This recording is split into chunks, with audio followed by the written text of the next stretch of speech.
Hi there, and welcome to my latest vlog.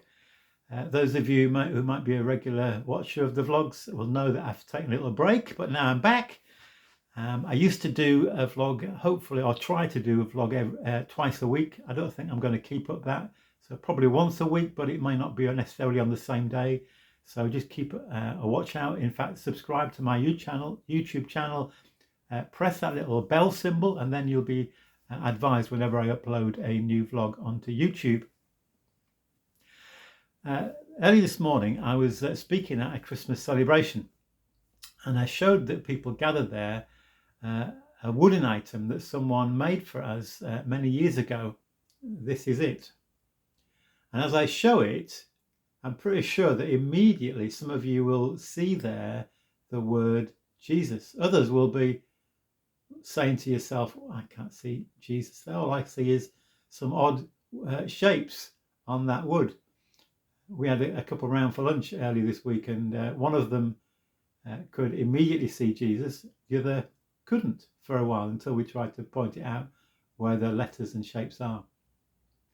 And I use that to really talk about how in this Christmas season, so many people kind of miss the point, miss the one who is at the heart of Christmas, Jesus Christ, Christ Mass, Christmas time.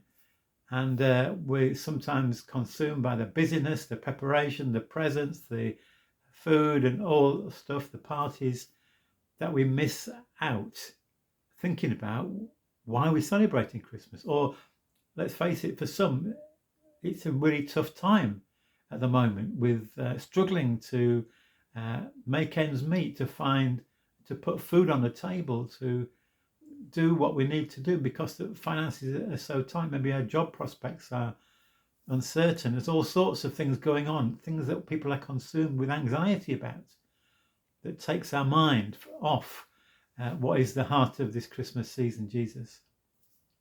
So I've written a little poem, and this is called The Christmas Season, and it tries to grapple with some of those issues and asks how we can focus on Jesus, whatever's going on around. The Christmas season, a time to give thanks for the birth of a baby fulfilling God's plans. And as I gaze on that manger scene, I ponder its meaning for you and for me. But the problem is the season's so busy, so much to do, my mind's in a tizzy. Many presents to buy, but a wallet that's bare.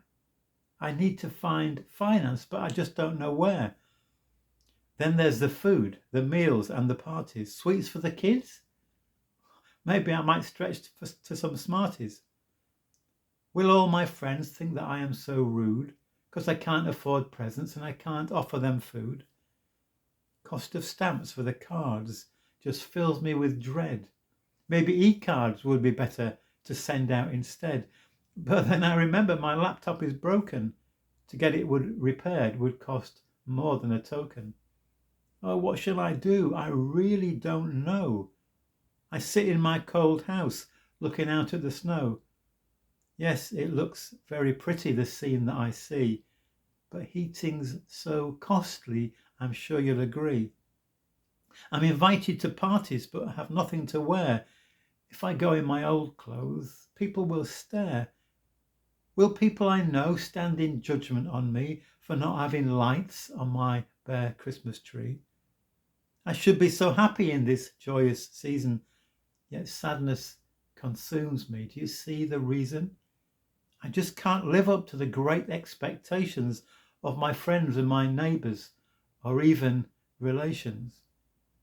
What can I do to lift this feeling of dread? The pressure is growing, it's coming to a head. I long to do something to recapture the joy that I knew long ago when I was just a boy. In my mind, I look back to the days of my youth when all seemed so different, to tell you the truth. Yet my parents weren't wealthy, not mum and dad, but they'd learned to be grateful for the little they had.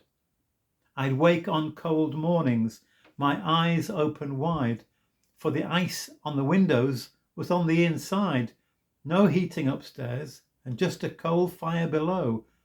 I'd soon be downstairs, warming fingers and toes. Mum and Dad had so little by way of money, and making ends meet just wasn't so funny. But they often prayed for help from above, and they showered their children with oceans of love. They taught what's important in the lives that we lead, not money or possessions or power or greed, but love and compassion and service and giving, creating within a spirit of thanksgiving. And they taught us to trust in the one in the manger, who came to this earth to save us from danger. He is the Lord of both heaven and earth. When we trust in him, we find life and new birth. And so at long last my mind finds its rest as I focus on Jesus, for he is the best. He's the good news of God's love for us all. We can know God's embrace when we answer his call. My struggles aren't gone. I still may know tears, but I'm trusting in Jesus who conquers my fears. We all have our problems, whether many or few, but I'm trusting in Jesus. How about you? So there we are. I'm not claiming to be a great poet, but I hope that maybe rung a few bells or gave you pause for thought. And I hope and pray that this Christmas time, whatever's happening in your life right now, the struggles, the busyness, that you'd be able to focus on Jesus, who really is the reason for the season. God bless you. Thank you so much for listening today.